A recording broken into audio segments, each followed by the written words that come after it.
وہاں سائبیریا سے پرندہ اڑتا ہے اور آپ کے یہاں پر تھر کے صحراؤں میں اور آپ کی جھیلوں میں آپ کے میدانوں کے اندر آ کے یہاں اسٹے کرتا ہے اور پھر اسی روٹ سے وہ واپس چلا جاتا ہے۔ یہ اللہ کی قدرت ہے۔ ان کو اس مرحلے میں اتنا ٹرینڈ کیا گیا ہے جس کو اللہ نے فرمایا سبح اسم ربک الاعلی الذی خلق فسوی والذی قدر فہدی، تسبیح بیان کرو اس کی، پاکی بولو اس ذات کی، دیکھو دنیا کے اندر کیا ہو رہا ہے، وہ رب اعلیٰ ہے، سب سے بڑا رب وہ ہے، ایسا کون پال سکتا ہے۔ فرمایا رب اعلیٰ کی تسبیح بولو، پاکی بیان کرو کہ جس نے پیدا کیا، ہموار کیا، الذی خلق فسوی، کیسے بنایا سنوارا، والذی قدر فہدی، پھر تمہیں متعین کیا، فکس کیا ڈائمنشن میں، الگ الگ انواع میں، اقسام میں، فہدی، پھر ہدایت دے کر چھوڑ دیا، اب جاؤ میری دی ہوئی تعلیم کے ساتھ آگے بڑھتے جاؤ۔ یہ فطری نظام تعلیم ہے، اس نے ہر شے کے لیے اس طرح کے اصول بنائے۔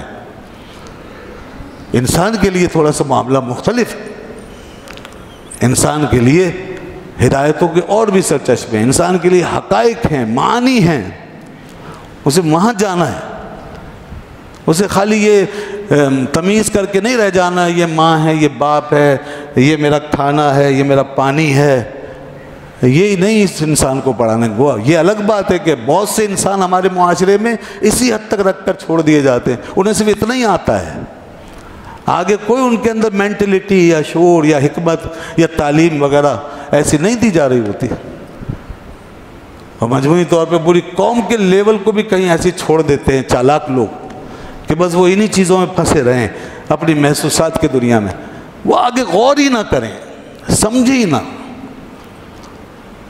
تو یہ ہوتا ہے ہمارے معاشروں میں، دنیا میں جہاں کہیں بھی جبر ہوا ہے، سب سے بڑا خطرناک جبر یہ ہوا ہے کہ انسان کو حیوان کی سطح پہ رکھ کے چھوڑ دو، یعنی تعلیم سے محروم کر دو، اس کو انڈرسٹینڈنگ کے لیول میں بتانے دو، انہی چیزوں میں پھنسا رہے، کپڑا لٹھا میں، روٹی کپڑا مکان، روٹی کپڑا مکان۔ یہ اس قوم کا تو یہی حال کیا ہوا ہے، 70 سال کم و بیش جو گزر گئے ہمارے اور ایک دو نسلیں جا چکی، وہ روٹی کپڑا مکان ہی نہیں پا سکے آج تک، روٹی کپڑا مکان، روٹی کپڑا مکان، بس اور مسائل۔ تو کیا یہ قوم بیچاری آگے بڑھے، کیا شعور پائے؟ اللہ نے تو پیدا کیا انسان کو اس سے آگے کے لیے، تو اب یہ اس لیے انسان کو پھر انڈرسٹینڈنگ کے لیول میں لایا جاتا ہے تاکہ وہ پھر ان تمام چیزوں کے پیچھے، ان تمام چیزوں کے ساتھ محسوس کا تعلق نہ رکھے، صرف حس اور احساس کا تعلق نہیں ہونا چاہیے کائنات کے ساتھ، ان تمام چیزوں کے پیچھے جو معنی ہیں اور قدرت کی حکمتیں ہیں اور ان کے فوائد و ثمرات جو ہیں اور اس کی جو فلسفی ہے اس کو انڈرسٹینڈ کرنا ہے۔ جی ہاں، ہمیں وہاں جانا ہے، اس دنیا کو سمجھنا ہے۔ اللہ نے پھر یہی حقائق ہمیں بیان کیے ہیں، یہی علم کی وسعتیں ہیں۔ سارے علوم جو ہیں وہ اس تمیز اور احساس کی دنیا سے نکلنے کے بعد شروع ہوتے ہیں، پھر پہچان بتائی جاتی ہے، چیزوں کی فرق بتایا جاتا ہے۔ سائنس کا سارا جو مضمون ہے وہ اسی پہ قائم ہے کہ چیزوں کو دیکھو، اس کو ایکسپیریمنٹ کرو، اس سے نتائج نکالو، جو کچھ نظر آ رہا ہے اس پہ مت جاؤ، اس کے پیچھے جاؤ۔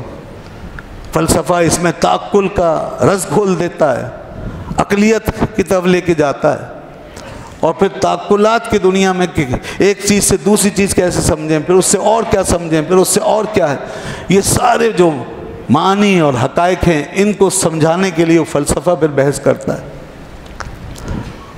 یہاں تک کہ حقائق کی دنیا وسیع سے وسیع تر ہوتی جاتی ہے، لامحدود ہے۔ پھر یہ حقائق سارے اٹھ کے پہنچ جاتے ہیں مابعد طبیعت میں، ایک دنیا میں ہمیں جو صورتیں ظاہری نظر آ رہی ہیں، پھر ان کا کہیں پیچھے سے تعلق پیدا ہو جاتا ہے خدا کی ذات کے ساتھ، ہمارے عقیدے کے ساتھ، مابعد طبیعت کے ساتھ، آخرت کے ساتھ، قیامت کے ساتھ، ہماری روح کے ساتھ۔ یہ سب اللہ نے اس طرح اس کو پھر ملایا ہوا ہے پیچھے سے. حقائق کی دنیا وہاں تک جائے گی. اب وہ جو حقائق ہیں جہاں کہ پھر ہماری عقلیں بھی کام کرنا چھوڑ دیں, اگر ہم صرف عقل سے سمجھیں, جہاں تجربہ بھی کام نہ آئے, تو پھر اس کی رہنمائی کے لیے اللہ تعالیٰ نے اپنی کتاب نازل کی ہے. اس کے لیے کتاب نازل کی, اس کے لیے اپنے نبیوں کو اس نے بھیجا ہے, اسی کے لیے پیغمبر آتے ہیں, تاکہ پھر وہاں تک انسان سمجھے اور مانے کہ ہاں اگر یہ ساری کائنات ہے اور یہ مخلوق ہے, یہ کریشن ساری ہے, تو کوئی کریٹر بھی ہے. اگر یہ سب کچھ ہے تو کوئی کریٹر بھی ہے, مخلوق ہے تو کوئی خالق بھی ہے. اگر یہ رزق ہے تو کوئی رازق بھی ہے, کوئی رزاق بھی ہے. اگر اس کائنات کا نظام چل رہا ہے اور اس میں کوئی تدبیر ہو رہی ہے, اس کے اندر کوئی ٹیکنیک کار فرما ہے, تو وہ ٹیکنیک کو چلانے والا, اس سے کام لینے والا, اس کی تدبیر کرنے والا کوئی مدبر بھی ہے. اگر لوگ زندہ ہو رہے ہیں تو یہ زندہ خود نہیں ہوتے, کوئی محیی زندہ کرنے والا ہے. اور یہ لوگ مر جاتے ہیں تو یہ خود نہیں مرتے, کوئی مارنے والا بھی ہے.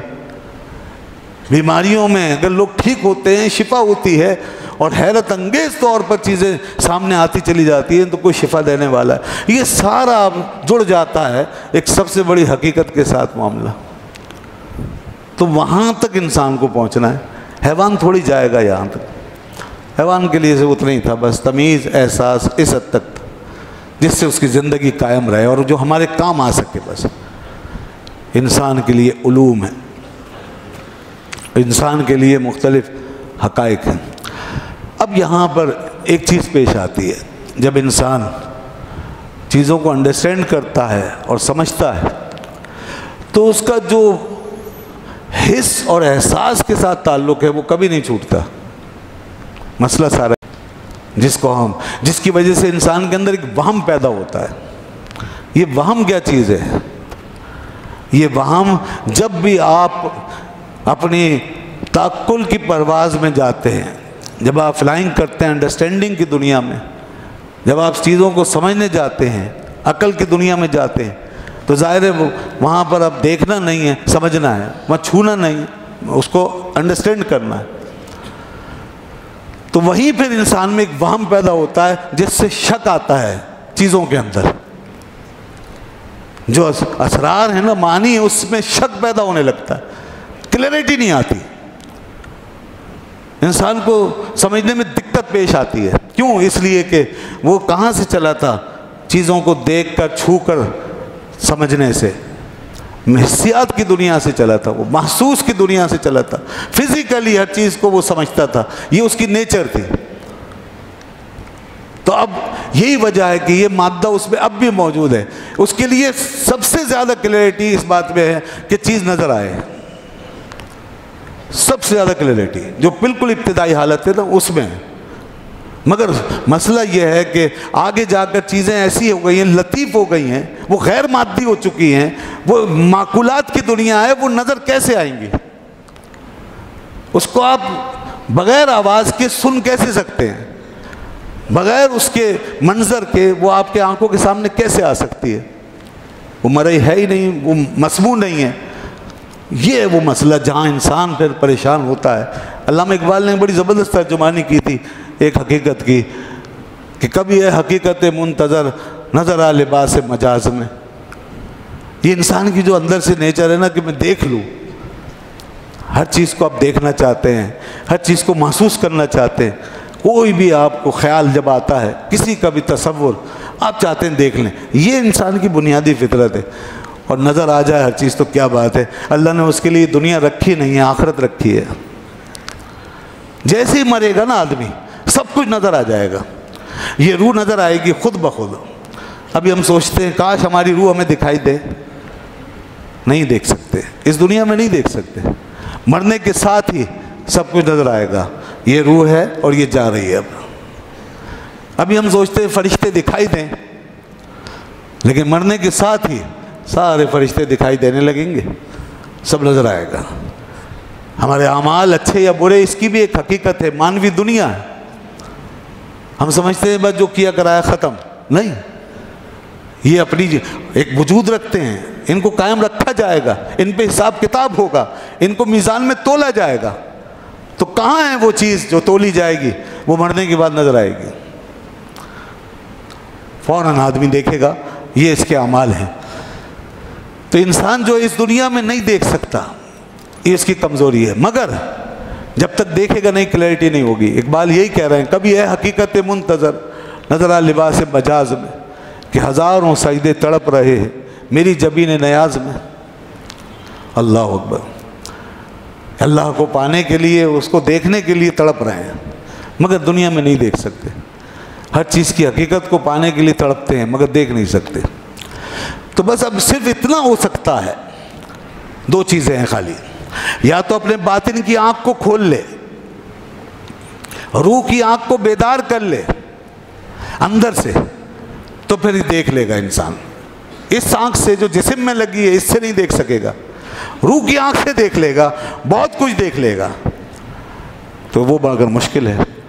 اور دوسرا طریقہ وہ ہے کہ پھر مثالیں دے دے کے جہاں تک ممکن ہے محسوس کی دنیا میں لا کے چیزوں کو پھر سمجھایا جائے، مثال دے دے کے سمجھایا جائے۔ بس یہ ہے مثالوں کی حقیقت۔ مثالیں اس لیے وجود میں آئی ہیں تاکہ جو عام انڈرسٹینڈنگ ہے اس کو سہارا دیا جا سکے، تاکہ وہ چیزیں جن سے جو ہمارے فہم و ادراک سے دور پڑی ہوئی ہیں وہ کسی حد تک ہمارے فہم و ادراک کے قریب آئیں، بلکہ نہ صرف فہم و ادراک کے قریب آئیں بلکہ محسوس کی طرح ہو جائیں۔ مثال کیا کرتی ہے؟ کسی بھی حقیقت کو اٹھا کر ایک محسوس شے بنا دیتی ہے۔